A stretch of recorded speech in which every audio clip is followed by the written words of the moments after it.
Bonjour Jacques-Christian Roy, je suis très heureuse de te retrouver aujourd'hui pour cette petite thématique sur la vie spirituelle des âmes, on peut dire ça en quelque sorte.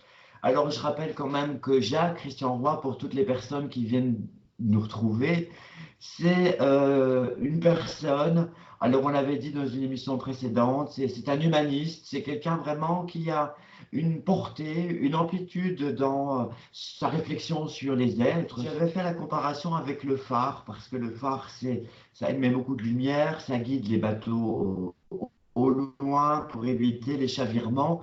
Et je pense qu'à travers tout ce qui est en train de se passer actuellement, Jacques, je voudrais savoir avec toi, dans ce monde, on doit faire une élévation spirituelle.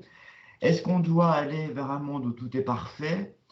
Est-ce que la peur, la jalousie doivent être quelque chose qu'on doit bannir ou malheureusement qu'on doit vivre? Bon, alors dans l'ordre des choses, bonjour tous. Je vous rappelle que je vous dis à chaque fois salut vos âmes, ce qui signifie sauver vos âmes.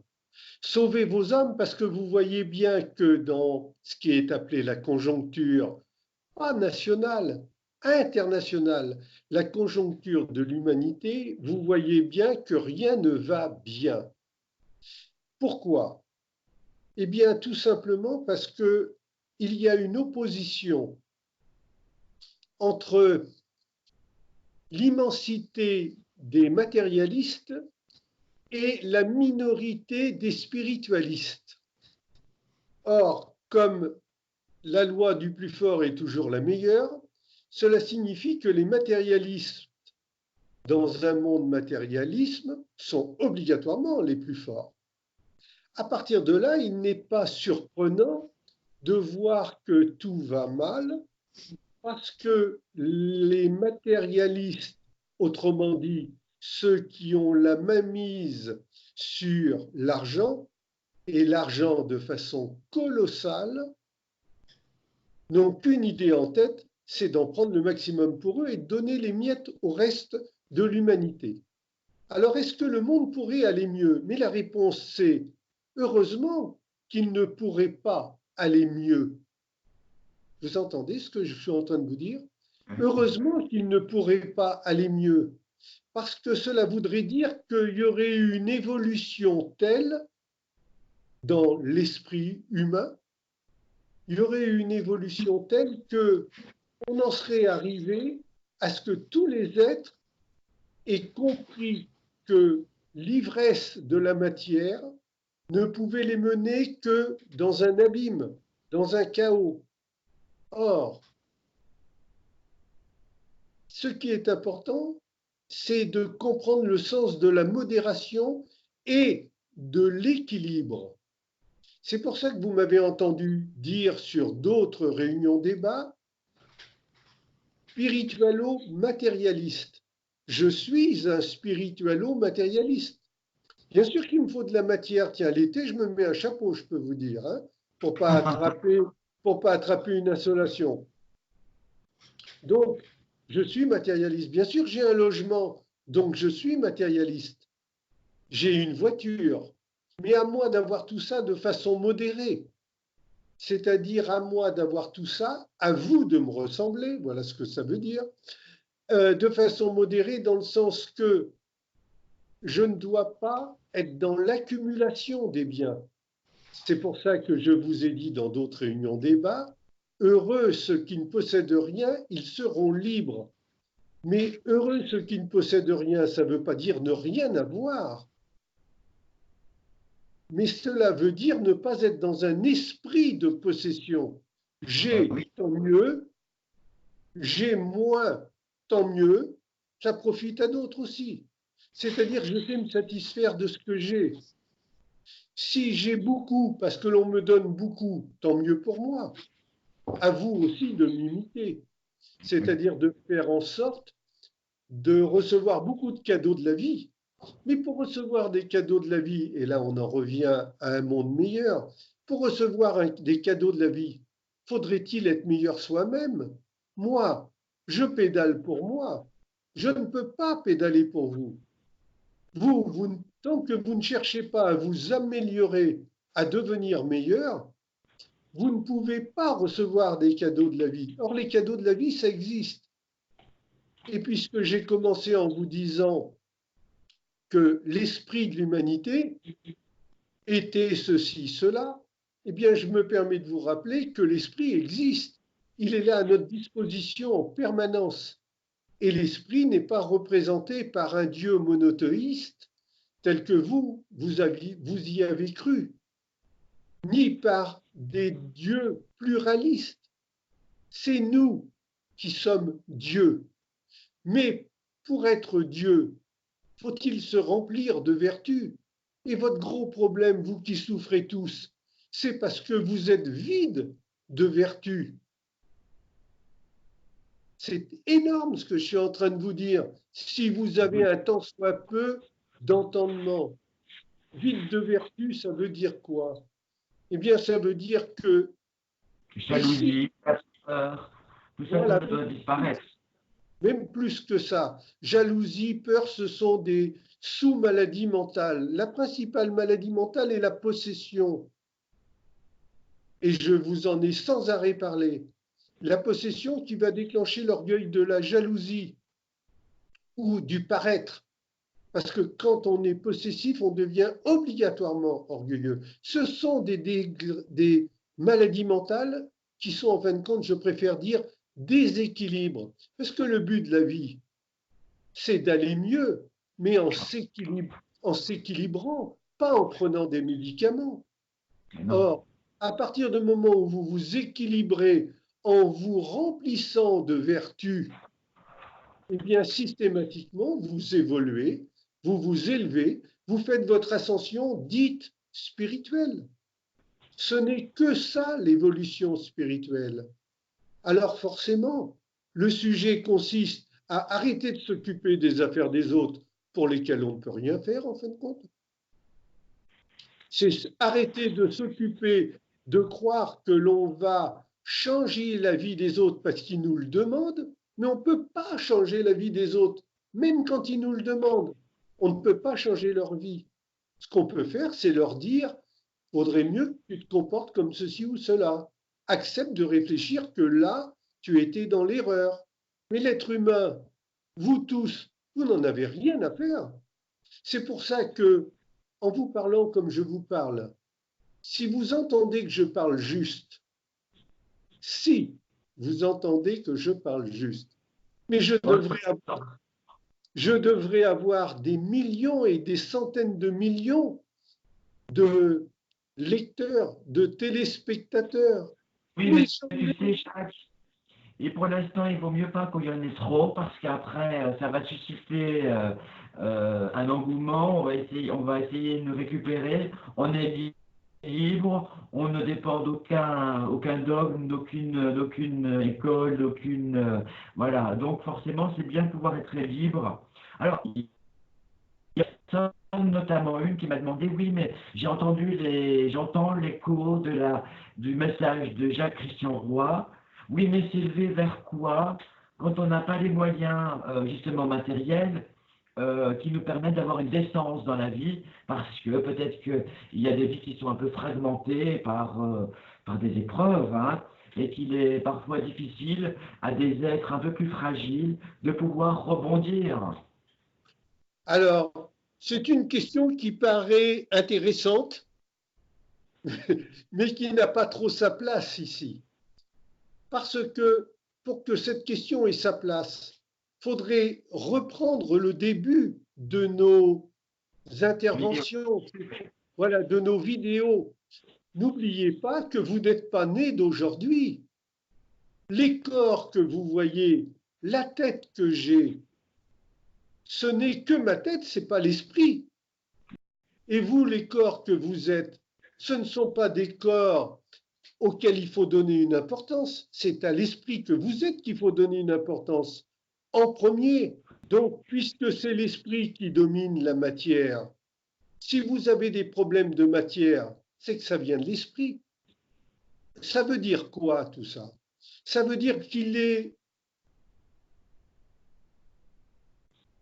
Il est absolument nécessaire, je cherchais le mot le plus juste, mais il est absolument nécessaire que vous compreniez que vous êtes la résultante de tout ce que vous avez vécu précédemment. Ça vous oblige à accepter la compréhension de la meilleure gestion de soi-même.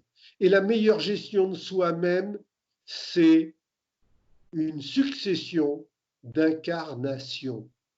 Tant que vous n'acceptez pas la réincarnation, vous n'acceptez pas que l'esprit revienne pour s'améliorer. Mais pourquoi aurait-il, oui, pour s'élever, mais pourquoi aurait-il besoin de s'améliorer, de s'élever?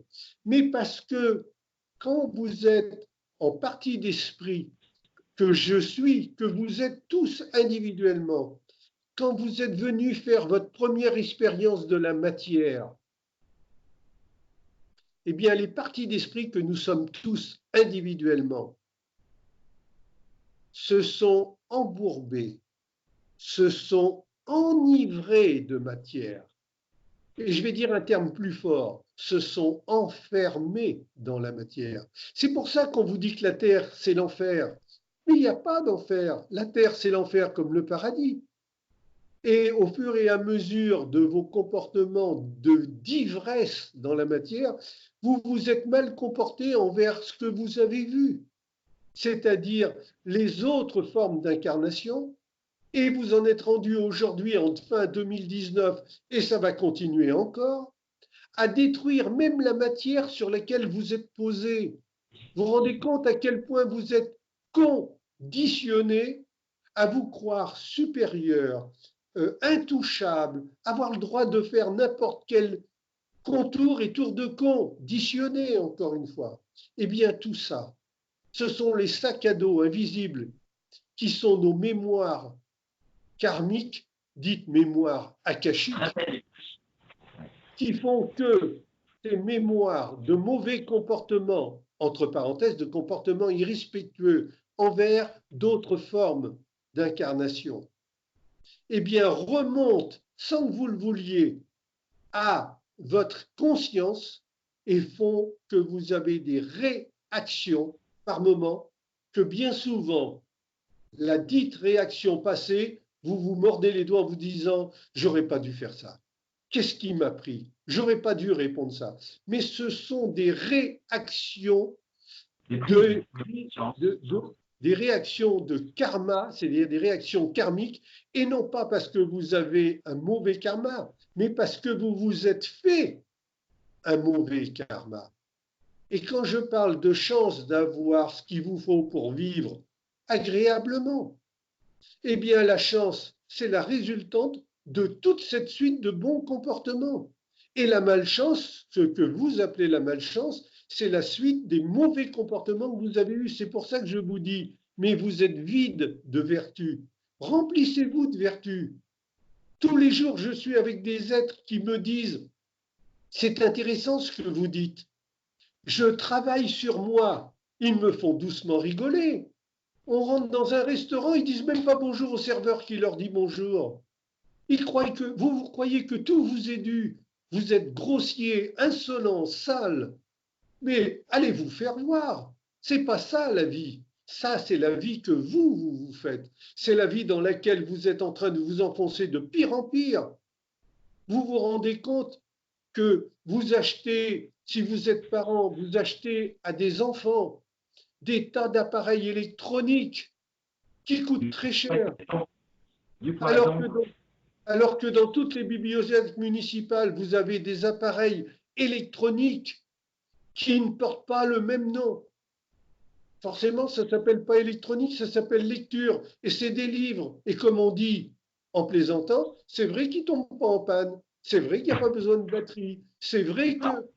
Mais vous réfléchissez un peu, et à partir de là, je vous ennuie des fois dans mes discours, eh bien, fermez la page et allez voir tous les dirigeants que vous avez qui sont obligatoirement dans une ivresse matérialiste qui fait que vous ne pouvez pas être surpris. Vous n'avez pas le droit d'être surpris qu'ils soient des voleurs, des menteurs. Je n'ai pas dit que tous les hommes dirigeants politiques ou dirigeants de société sont des menteurs et des voleurs. Mais il y a combien de Non, mais c'est patrons, il y le a monde combien, capitaliste que tu parlais tout à l'heure. Hein, ça, il y a- là, c'est des acquisitions, mais c'est des acquisitions dans un but personnel de pouvoir, de condescendance. il y a combien de patrons, il y a combien de dirigeants qui ont de la considération pour leurs employés. Mais c'est normal qu'ils n'en aient pas s'ils sont matérialistes. S'ils étaient spiritualistes, la première des choses qu'ils auraient envers les collaborateurs, c'est de la considération. Et ils donneraient des salaires corrects. Mais un matérialiste ne peut pas faire ça. Par contre, ceux qui réclament à être plus payés, et surtout, à être payés de plus en plus en travaillant de moins en moins, mais ils n'ont leur place, non pas dans des jobs de travail, mais qu'en hôpitaux psychiatriques. Comment voulez-vous obtenir beaucoup en donnant peu? Mais c'est une loi naturelle de la nature, je dis bien loi naturelle de la nature, qui fait que pour obtenir beaucoup, il faut donner beaucoup. Et vous, vous croyez des déséquilibrés mentaux qui vous disent travaillez de moins en moins, vous serez payé de plus en plus. Mais vous ne voyez pas que vous avez affaire à ce que vous appelez des fous, que moi j'appelle des déséquilibrés mentaux. Et vous les croyez, mais tant pis pour vous. Alors vous n'avez pas à pleurer, vous n'avez pas à réclamer, vous touchez votre dû, tout simplement. Donc, Il faut on arrive au terme de cette émission. Jacques-Christian Roy, c'est toujours un plaisir d'avoir ton éclairage, tes éclairages sur un peu tout ça. C'est vrai que ce langage spirituel doit s'adapter, il s'adapte de toute façon, et tout doit passer par l'esprit, faire vivre son esprit, à il travers y a, le corps, la matière. je vous l'ai dit dès le début, il y a en chacun de nous, il y a une possibilité d'évolution comme une possibilité d'involution. On peut être juste comme on peut être injuste. Il faut faire le choix. C'est pour ça que vous m'avez entendu dire dans des vidéos précédentes, on ne peut pas avoir deux mètres, le chiffre 2, où on sert la lumière et on va récolter de la lumière, ce que vous appelez de la chance, ou on sert et l'ombre, beaucoup, et un tout petit peu de lumière, et on n'arrête pas de se plaindre. À ce moment-là, vous ne correspondez pas à ces vidéos. Vous n'avez pas besoin de vous approcher de moi. Je ne peux rien faire pour vous. Ce que je peux faire, c'est vous rappeler que vous devez être très rigoureux envers vous-même. Et commencez donc par la politesse et le sourire permanent dès que vous ouvrez l'œil le matin jusqu'au moment où vous fermez l'œil le soir. Sur ce, les amis, salut vos âmes, sauvez vos âmes. Ça veut dire éveillez-vous. À bientôt. Au revoir, Sophia. Merci, et je vous dis à bientôt pour vos prochaines thématiques sur le monde. Merci à tous. Au revoir.